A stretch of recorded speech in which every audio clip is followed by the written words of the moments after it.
Okay, so let's get right into it. We're going to talk about something that so many brilliant technical people face. It's this feeling that you've mastered your craft. You're an absolute wizard at what you do. But for some reason, that next step, that path to real leadership, just feels blocked.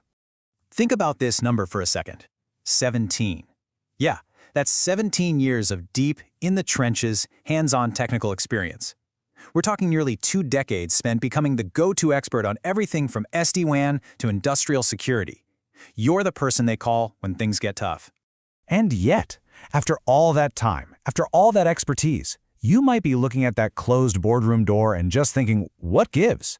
You know you have the skills, you have the knowledge, you probably have all the answers. So what's the deal? Why does it feel like you're on the outside looking in? So this brings us to what we're calling the expert's plateau. And look, this is not a failure, not at all. It's this super common, really frustrating point in a career where the very thing that makes you a hero, the person who can fix a catastrophic failure at 2 in the morning, is exactly what's keeping you out of that 10 a.m. strategy meeting. The skills that got you here just won't get you there. And this right here, this is a real quote from a senior consultant at a top-tier firm. And man, it just hits, doesn't it? It's that powerful feeling of wanting to stop being the wrench that fixes the engine and start being one of the people actually steering the ship. And that's what we mean by the invisible glass ceiling. It's this crazy paradox, right? Your greatest strength, your incredible technical knowledge, somehow becomes the very thing that traps you. You are so valuable doing the technical work that nobody can imagine you leading the work. All right, so how do you break through that ceiling? Well, the most crucial thing to understand is that the boardroom and the server room, they speak 2 completely different languages. Okay, this slide is the whole ballgame. Look at this. The expert says, hey, there's a technical risk in your firewall. And they're not wrong. That's a fact. But the leader, they translate it. They say, here's how this security gap is going to hurt our bottom line. You see the difference? One is a technical problem. The other is a business problem. And if you don't learn how to make that translation, you run face first into a very specific kind of career danger. We call it the engine room risk. I mean, think about it. The engine room is absolutely vital. The whole ship stops moving without it. But the captain isn't down there making sure the engines are running, right? The big decisions, where the ship is headed, that's all happening up on the bridge. When you're stuck in the engine room, you're essential for sure, but you're not strategic. And there's often an age where this feeling gets particularly sharp. 35. For a lot of people, it's a milestone where you start looking around and thinking, okay, what's next? Is this it? And suddenly, those walls of the engine room can start to feel like they're closing in.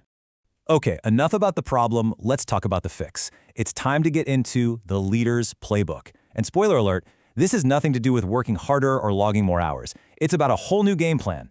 This is probably the most important thing to get. Your instinct as an expert is to solve this by getting more expertise. I'll just get another certification, or I'll learn that new programming language. But all that does is make you a more valuable expert. It just digs you deeper into the engine room. The real way out is a total shift in focus.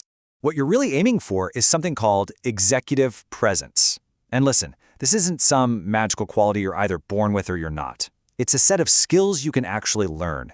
It's all about how you carry yourself, how you communicate, and how you build influence that goes way beyond your technical resume. So what does that actually look like? Well, it kind of boils down to 3 key things. First, you have to learn to read the room, to pick up on the unspoken stuff, the motivations, even on a video call. Second, you have to build trust. People need to know you're reliable and a clear communicator. And third, you have to navigate the office politics, but cleanly. It's not about playing dirty games, it's about understanding how decisions really get made. If you only take one thing away today, let it be this. Trust is greater than code. Let me say that again. Trust is greater than code. At the executive level, no one really cares how elegant your code is. What they care about is whether they can trust your judgment, your reliability. That becomes your real currency. So this whole path that we've laid out, it's a fundamental shift in your identity. It's about making a conscious choice to evolve from being a resource that people use to becoming a leader that people follow. This right here should be your new mantra.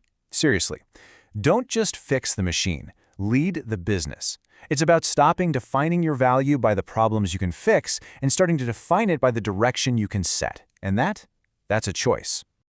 So I'll just leave you with this question to think about. What's the single biggest thing holding you back? Is it learning that new language of business? Is it figuring out how to navigate the politics? Or maybe, and this can be the toughest one, is it just letting go of being the smartest technical person in the room? Your answer to that question? That's your first step on the path to the boardroom.